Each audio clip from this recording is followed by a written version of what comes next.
How's it going, everybody? Lampini here again with another football predictions video. We are going to be covering week 5 of the 2024 NFL season.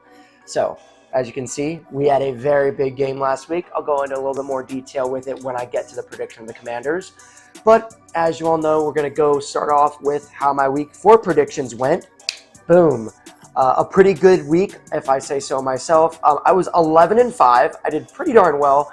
Some of the big ones that I got wrong are the Steelers didn't beat the Colts, the Broncos beat the Jets, the Buccaneers beat the Eagles. I honestly wish I kind of picked the Buccaneers because we're starting to see a bit of a decline with the Eagles, but pretty good prediction there for week 4, one of my better weeks. And overall for the season, I am 40-23. So again, predictions are going super well this year. Getting a lot of correct predictions, definitely above 500. And I have some room to spare if I have a couple bad weeks. But we're going to follow it throughout the season and see if I remain in the green.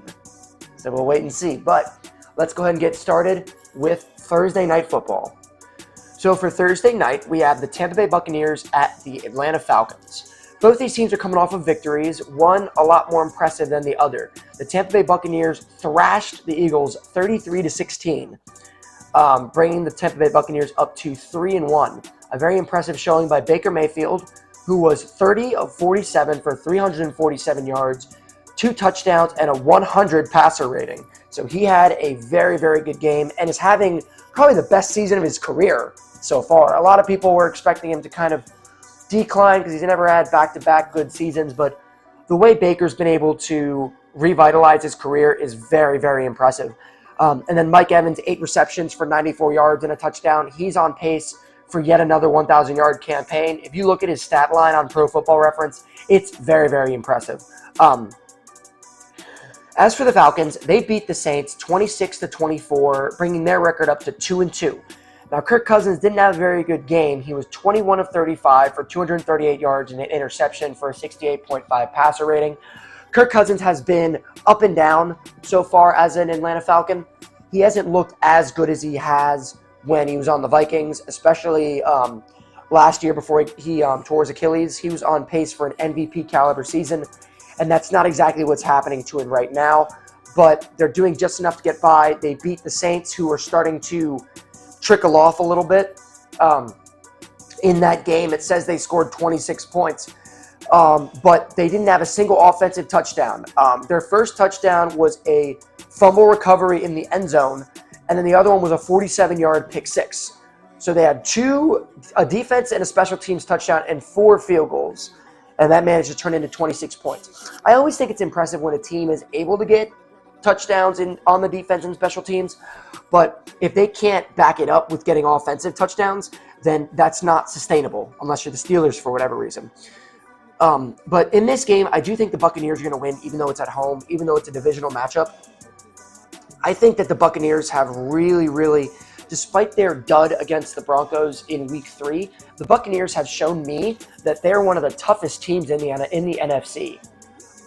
Baker's on all cylinders. Their defense is solid. They're looking like the 2021 Buccaneers that had Tom Brady as a part of it. They're looking really impressive, and I see them beating the Falcons. So next up, we have the New York Jets at the Minnesota Vikings. This is a game that's going to be played in London, which I kind of feel bad for the Vikings because I think this technically counts as a home game for them, I guess. So kind of sucks that they're losing a home game playing in London.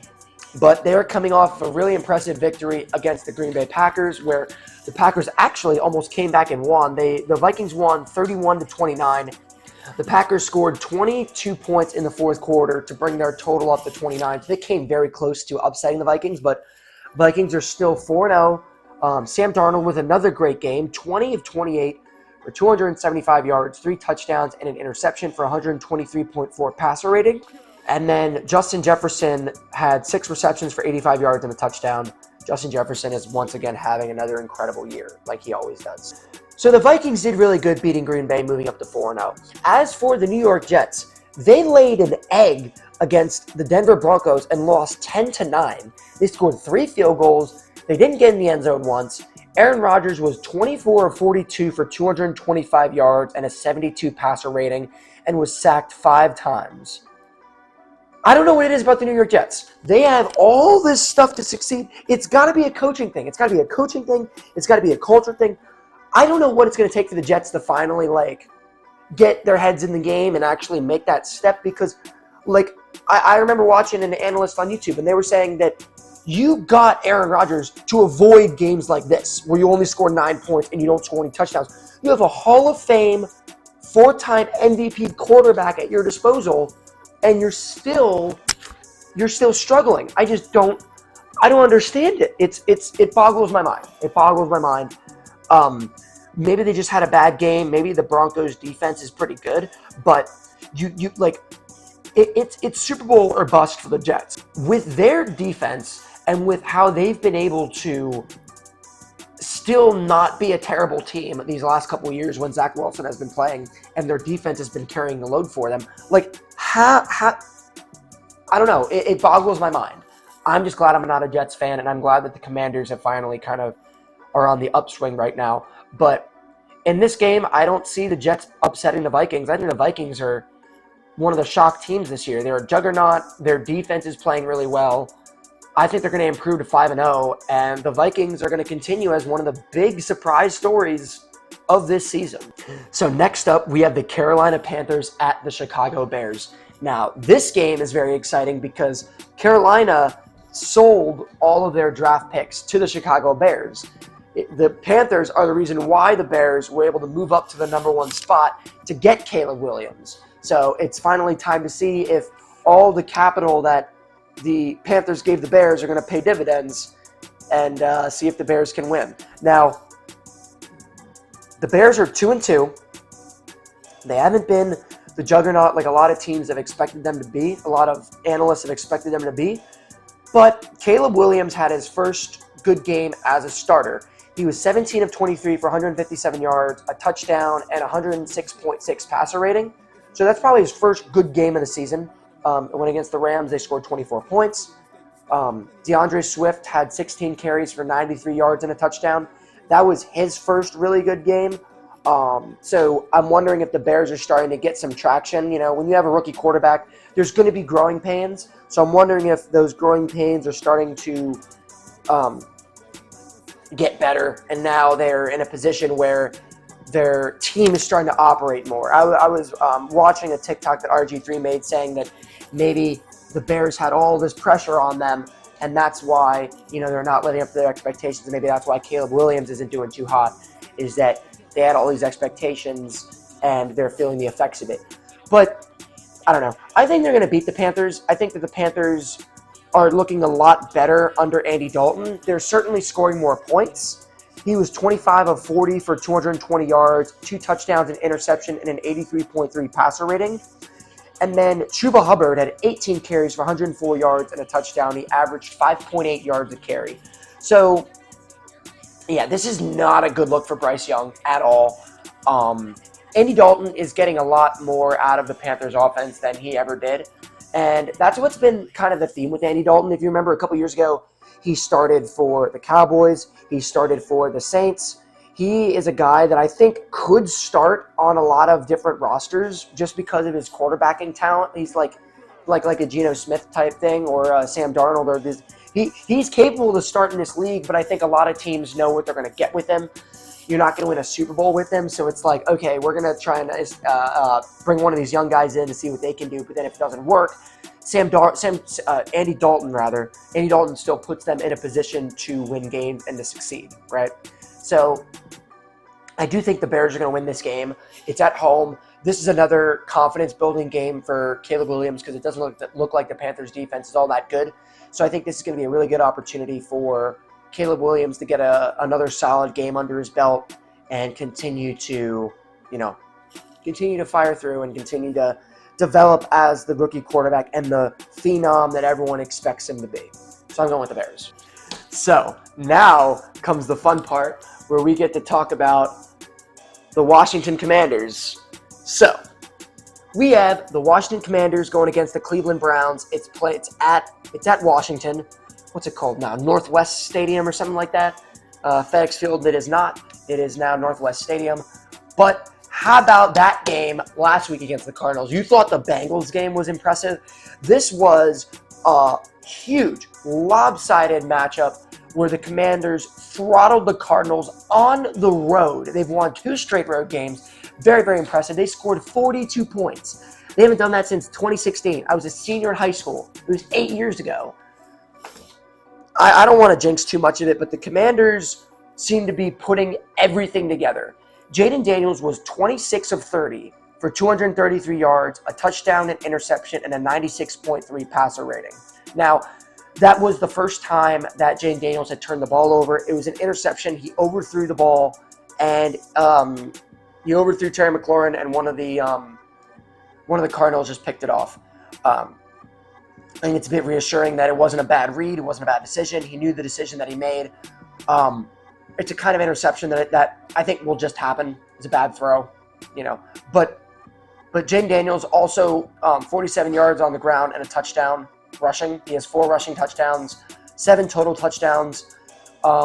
He's playing like Offensive Rookie of the Year. I don't want to gush too much about him, but he threw the ball 30 times, so he is getting it done with his arm. He's not a one-dimensional running style quarterback. I think Cliff Kingsbury was the perfect hire for this offense to call plays. He has experience with Kyler Murray. He knows how to coach a running quarterback. I think we didn't give Washington enough credit by putting Jaden Daniels in an incredible position to succeed. He's surrounded by veterans. He's surrounded by young, hungry talent as well, and he's surrounded by a very good coaching staff as well. And it's paying dividends. Like, he's playing like Offensive Rookie of the Year. I think right now it is Jaden Daniels, Malik Neighbors, and Marvin Harrison Jr. in the Offensive Rookie of the Year race. Now, if Jaden Daniels brings an 11 or 12 win season for the Commanders, then he's going to win Offensive Rookie of the Year, because we haven't done that. We haven't had 11 wins since like 2005. We haven't had 12 wins since we won the Super Bowl in 1991. So, we're seeing uncharted waters. We're seeing a meteoric rise on the same level as the Lions were last year, or winning the playoff. The Lions winning a playoff game, which they hadn't done since 1991 as well. So, this is the most exciting the franchise has been in 30 years. Brian Robinson as well, 21 carries, 101 yards, and a touchdown. He's doing remarkably well. He's on pace for a 1,000-yard season. Terry McLaurin also had a receiving touchdown. He's finally getting fed. Our offense is working on all cylinders. I looked it up on Pro Football Reference, and we are 3rd in points and 5th in yards. Our offense has not worked that good in such a long time. We've had good defenses, but our offense has never been that good. Enough about gushing about Washington. We're going to talk about the Browns here. They lost to the Raiders 20-16. Deshaun Watson was 24 of 32 for 176 yards, a touchdown, an interception, and 84.9 passer rating. I think that the Commanders are going to win this game pretty handily, because the Browns are just not looking like a solid team. Their defense is what it is, and Myles Garrett is still someone that we need to watch out for, but our offensive line is better. I think Jaden Daniels is going to be able to escape the pressure. And more importantly, we only gave up 14 points against the Cardinals, which I really like to see. I didn't want to see the Cardinals continue to score points and catch up to us. So us giving up 14 points means that our defense is also starting to work, because that was my big concern after the Bengals game, that they still put up 33 points. We put up 38, but they put up 33. And we are going to lose games we should be winning if teams constantly are putting up 30 points against us. So it was good that didn't happen, right? So I think the Commanders are going to win, and they're going to improve to 4-1. Can you believe it? I'm so happy. So next up, we have a rivalry game. We have the Baltimore Ravens at the Cincinnati Bengals. Both these teams are coming off of wins that they frankly needed to get. The Ravens started 0-2, but they've won their last 2 games, so now they're 2-2. They're starting to dig themselves out of a hole a little bit. And the Bengals beat the Panthers, so they're 1-3. So both these teams still need a win, considering the Steelers are 3-1. But the Baltimore Ravens thrashed the Buffalo Bills. They did what they did to the Cowboys, except they didn't let the Buffalo Bills back into the game. They were hungrier. It showed, and they won the game pretty convincingly. Lamar Jackson was 13 of 18 for 156 yards, 2 touchdowns, a 135.4 passer rating, which Great game by Lamar. Perfect game by Lamar. And then Mr. Derrick Henry, 24 carries, 199 yards, and a touchdown. He had an 87-yard touchdown on their first offensive play from scrimmage. Not much more you can say about Derrick Henry. The guy is simply, I think he's a Hall of Famer, personally. All these people saying that Derrick Henry was on the decline because he's in his age 30 season. A lot of running backs will decline at the age of 30, but I think Derrick Henry is a different breed. He's a different breed of player. He is 6'3", 250 pounds, and you saw it in the Bills game. He is literally outrunning cornerbacks. He is 250 pounds, and he's outrunning cornerbacks. Like we're looking at with Derrick Henry, like I'm sitting back and enjoying it, and I feel like a lot of people need to do that more. When you see a generational player, all these people saying Christian McCaffrey is the best running back in the league, that is BS. It's Derrick Henry, and it has been Derrick Henry for the past 5 years. He is a generational talent.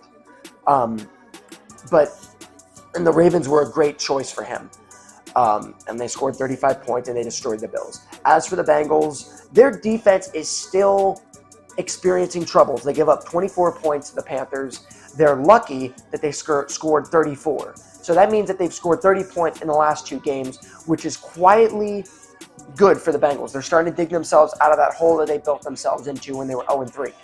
Joe Burrow was 22 of 31 for 232 yards, 2 touchdowns and an interception, 100.5 passer rating. Jamar Chase had 3 of those receptions for 85 yards and a touchdown. A 63-yard pass was his longest reception. This is going to be a very, very tough game to call because you never know how divisional rivals are going to face each other here. And both teams scored over 30 points. So there's going to be fireworks. But the Ravens have really started to get Derrick Henry cooking. They didn't really use him in the first 2 games, but now he's really starting to cook. So I'm wondering if they're going to use him more. And I'm afraid that he's just going to be able to take over the game, and the Bengals aren't going to be able to dig themselves out of a hole. I'm going with the Ravens on this one. It's going to be a very good game, though, and don't be surprised if the Bengals win at home. But I'm going with the Ravens. They'll get up to plus 500 for the first time this season. And if the Steelers end up losing, the Ravens will be back on top, and they will reassume their spot on top of the AFC North. So next up, we have an early candidate for the Tank Bowl. We have the Miami Dolphins at the New England Patriots. Both of these teams are 1-3. I mean, where do we start with both of them? The Patriots were looking pretty good for a rebuilding team for the longest time.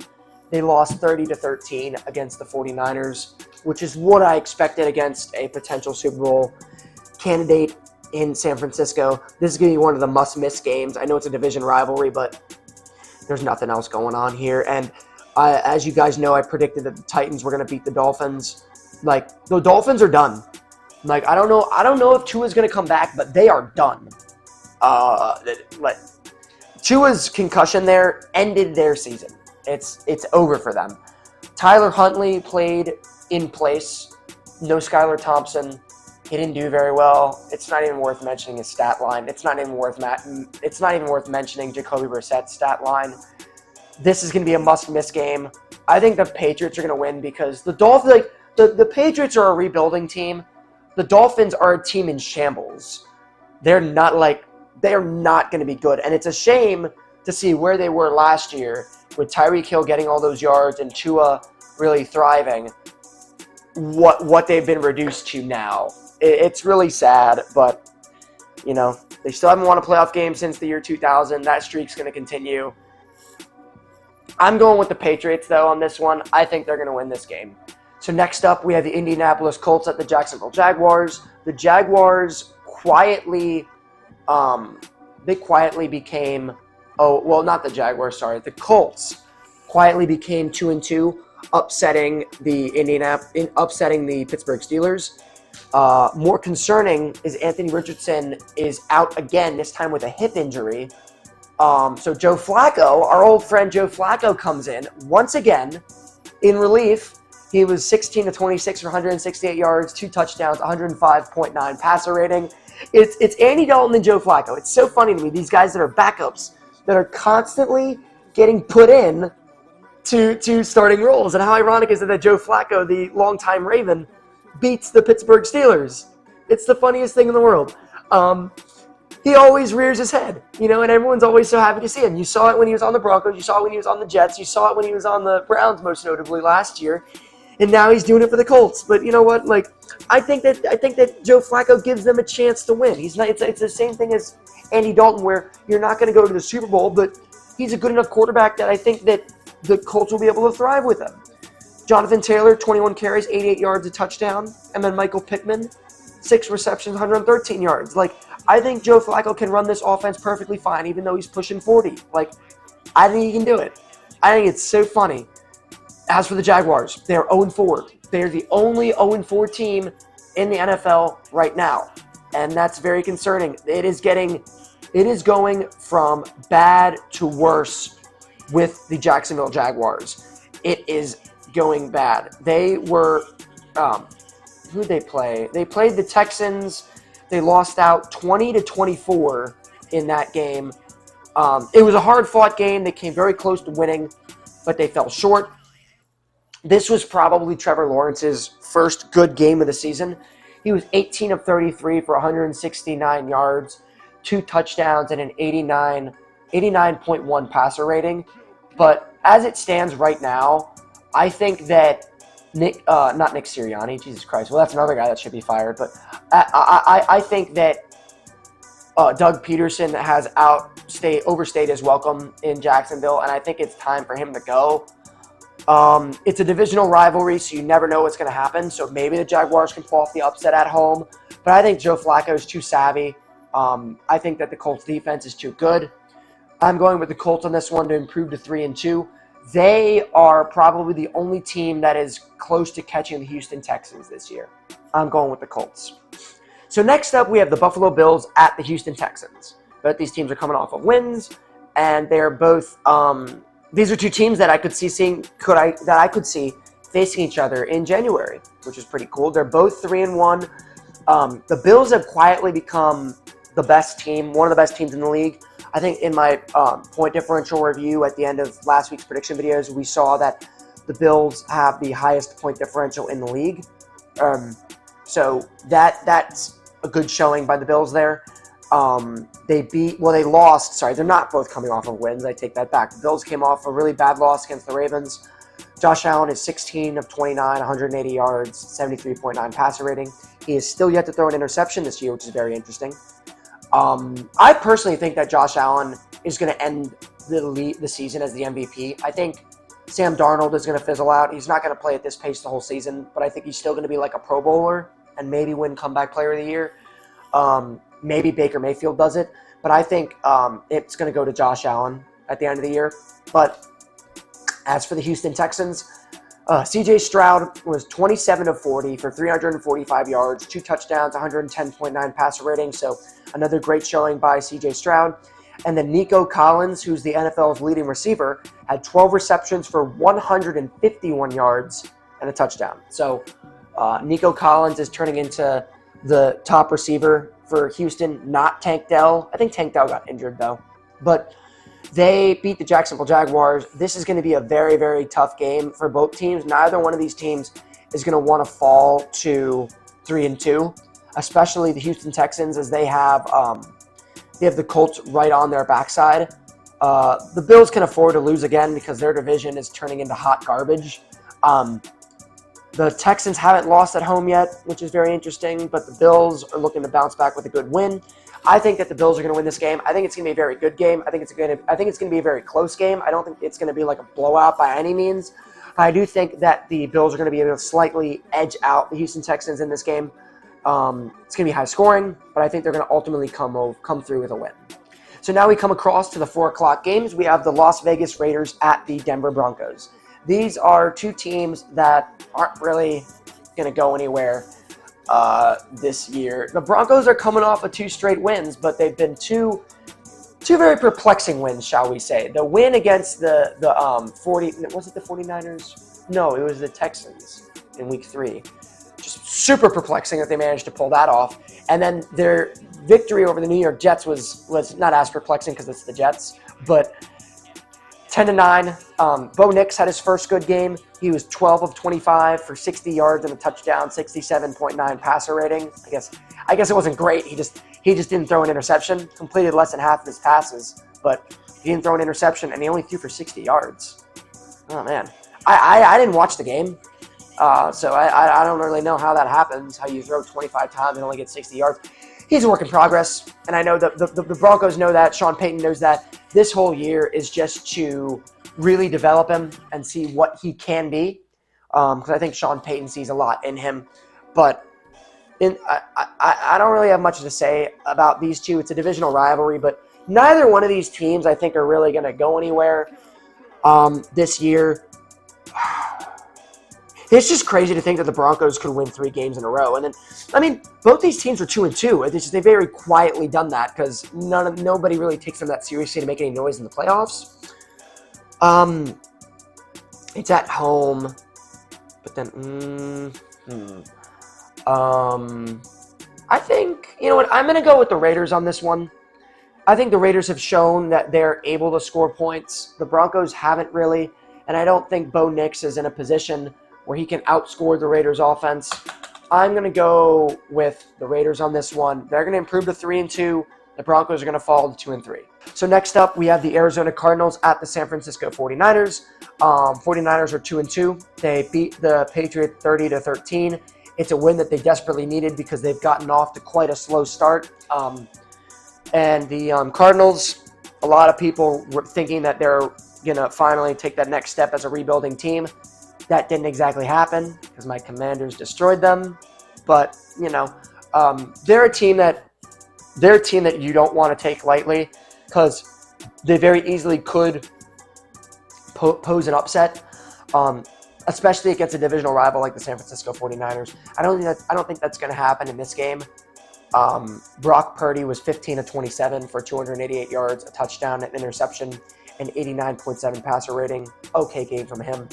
Jordan Mason is continuing to thrive with Christian McCaffrey out, 24 carries, 123 yards, and a touchdown. So they're still getting it done on the ground with Jordan Mason without Christian McCaffrey. I don't know when he's going to come back, CMC, but this has always been the issue with Christian McCaffrey is staying healthy. He has just as many injury-ridden seasons as he's had full-fledged seasons. I understand when he plays a full season, he gets 2,000 yards per scrimmage and 19-20 touchdowns. But if you can't maintain that, you're a boomer-bust candidate. And it's very, very hard to get behind someone, especially drafting someone that is a boomer-bust candidate like that. But, at least for me. But in this game, I'm going with the San Francisco 49ers. I think that these are games, like if the 49ers are going to go back to the Super Bowl, if they're going to make it back to the conference championship for the 5th time in 6 years, these are games that they have to win, even if it's in the division. These are games they're going to have to win. So I'm going with the 49ers. I think they're going to win. So next up, we have the Green Bay Packers at the Los Angeles Rams. Packers are 2-2. The Rams are 1-3. The Rams are they are bit by the injury bug this year. They are struggling to just keep their team healthy and continue to pose a competitive season. They did all right against the Bears, but they fell a little bit short. Matthew Stafford was 20 of 29 for 224 yards, an interception, 77.4 passer rating. He was sacked 3 times. Like, when you don't have your 2-star receivers, it's hard for your offense to work. When Matt Stafford has Puka Nacua and Cooper Kupp, their offense is close to unstoppable. So I don't know when they're going to come back, but I think for the Rams right now, it's all about mitigating losses, trying and remaining as competitive as possible for when your skill position players come back. When your skill position players do come back, then it's like, all right, we're firing on all cylinders. Let's start winning some games. You know what I mean? As for the Packers, they were down bad against the Minnesota Vikings. It was 28-7 going into the 4th quarter. But then they scored 22 points in the 4th quarter, almost came back, lost it 31-29, as I had said previously with the Vikings prediction. Jordan Love was 32 of 54 for 389 yards, 4 touchdowns, but 3 interceptions for an 83 passer rating.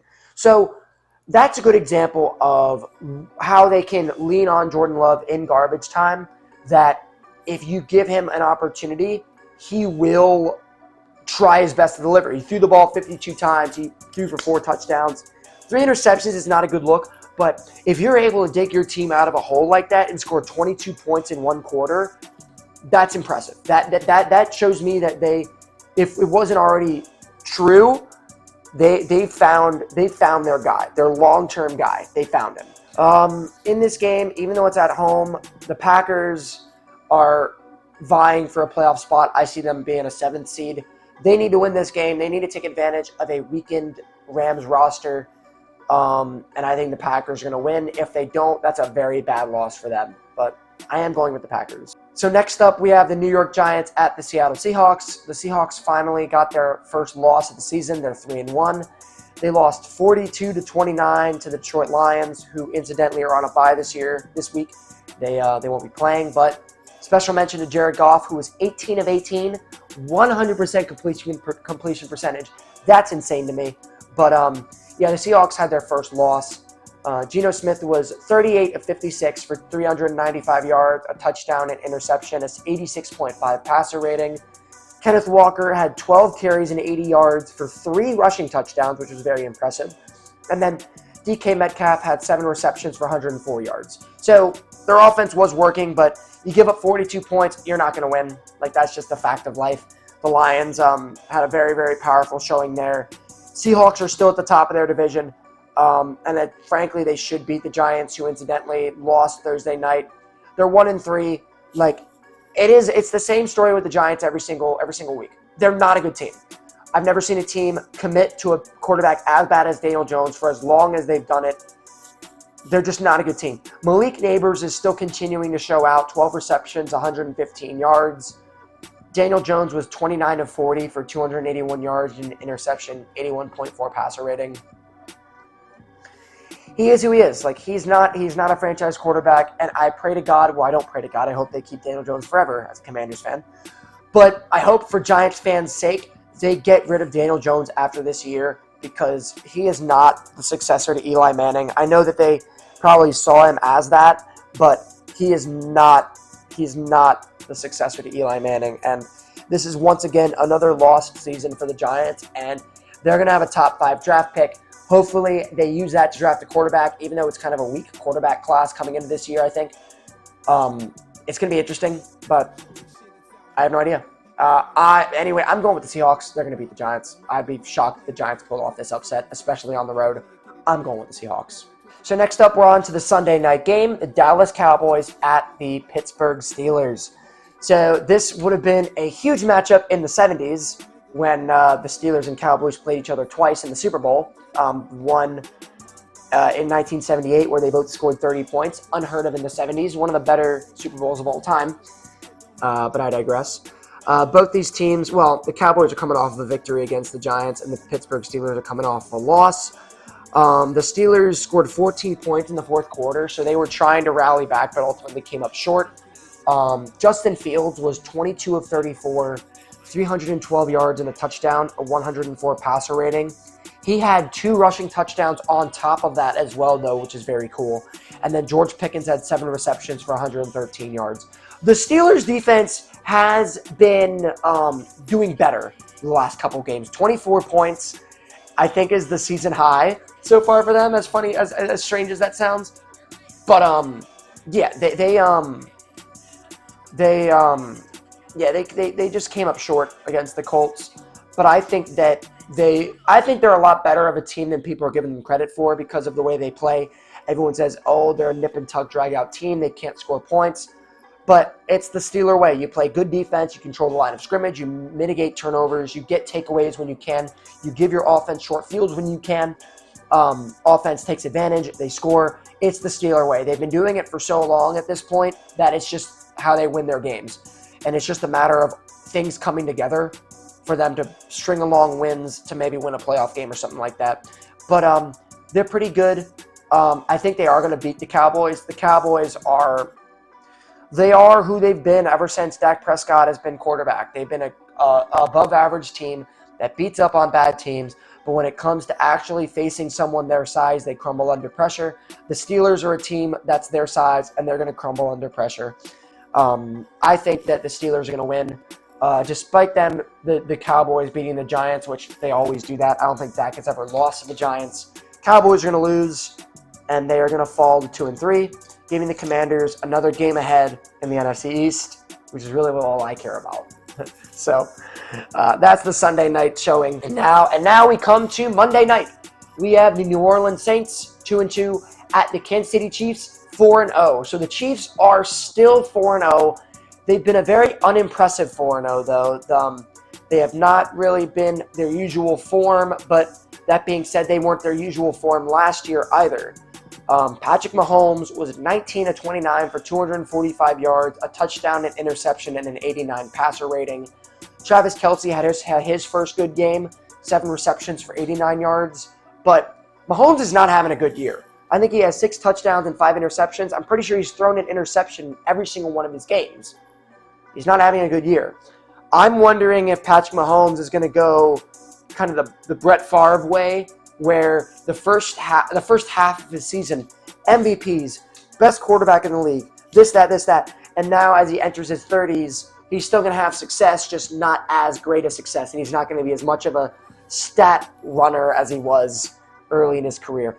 I don't know. We'll see how he ends up the season. But he hasn't been playing well, yet the Chiefs are still 4-0. They beat the Chargers 17-10. So, I mean, they're making it happen. As for the Saints, it looks like those first 2 weeks were a bit of a fluke. They have really fallen off of the deep end since then. Derek Carr was 28 of 36 for 239 yards and an interception for an 82.8 passer rating. So, once again, the Derek Carr effect is on full display. He looked good those first 2 games. I didn't believe him. They were saying Derek Carr MVP ? No, he's fallen back to earth now, and he's showing us that he is a mid-quarterback, which may be enough to, well, the Buccaneers are looking pretty darn good, so it may not be enough for the NFC South to win the NFC South. I don't know. It's at home. I don't think the Saints are good enough to pull off the upset in Arrowhead. I think the Chiefs are going to win. It'll be interesting to see if Mahomes has yet another lukewarm game, because, like I said, he has not been doing very good. I don't know if he's trying to force balls. I don't know what's going on, but he has not been playing great. But I do think the Chiefs are going to win this game. So, we got done with that pretty quickly. There's less games nowadays because certain teams are on byes. But that doesn't mean we're done with the predictions just yet. Now we're going to go and review the point differentials, as you can see. Going over the AFC first. The Buffalo Bills have the highest point differential at plus 39. The Steelers, followed by the Chiefs, are 2 and 3, respectively, with 22 and 20 positive point differentials. You look at teams like the Denver Broncos, they're 2 and 2. They have a positive point differential, which is very impressive. You have the Houston Texans that are 3 and 1, but have a minus point differential. And then the Miami Dolphins are dead last, with a minus 58 point differential. And I think that that's only going to get worse. They have given up 103 points, which is one of the highest totals in the NFL. But yeah, their point differential is only going to get lower if Tua is out. They're like, their season is over by week 4. Really sad. That happened to us last year, so I feel you guys, Dolphins. Our season was over after week 5 when the Bears destroyed us on Thursday night. Very embarrassing game to watch. But I don't know. Do you go for Tua? I don't know. I have no idea. But we'll have to wait and see, obviously. And then, as for the NFC, we have 2 teams tied for the highest point differential. The Vikings are plus 57, and the Saints are plus 57. So the Saints still have a very positive point differential going off of 2 blowout wins they had in weeks 1 and 2. They're on a 2-game losing streak, so I can anticipate that going down. The Washington Commanders have a plus 19 point differential, which surprisingly is one of the best that they've ever had. But more importantly so, they have scored 121 points, which is second most in the NFC and third most in the NFL. So they are third in points scored. I never thought I'd see the day, behind the Buffalo Bills and the New Orleans Saints. In points allowed, though, It helped them a lot by having the Cardinals only score 14 points. So they are 5th in points allowed in the NFC. And then if I do a little quick math here, looking at the chart, they are 7th from last. Not 7th, 8th, 9th. They're 9th from last. So I think that makes them 23rd in the league in points allowed. They got to do better with that, but I mean, the last game was a good start. But yeah, so the Vikings right now, I would say the Vikings right now are the best overall team. Despite the Saints having such a high point differential, I think that's going to start going down. I think that they are off of their upswing. So I think the Vikings are the best team in the league right now, followed by the Buffalo Bills, followed by probably the Chiefs since they're still 4-0. And then I would probably say that the Detroit Lions are number 4. And then who's the 5th best team in the league? I would go with the Steelers just because of their point differential and because I believe that they are first. Yeah, they have it. Wow. So they are 2nd in points allowed behind the Chargers. The Steelers have allowed 53 points. The Chargers have allowed 50. I think the combination of the two, since the Chargers haven't scored a lot of points, they're near the bottom in terms of points allowed, or points scored rather. I think I'd put the Steelers at number 5. So at the end of these point differentials, I guess I'll go over to my top 5 teams as well. So I'll do that right here. We got the Vikings, Bills, Chiefs, Lions, Steelers is my top 5 right now. I guess that wraps that up. Hope you guys have enjoyed the Week 5 prediction videos. I certainly loved making it. And I'll see you guys next week for Week 6. Let's hope for another win for Washington. And I'll see you guys later.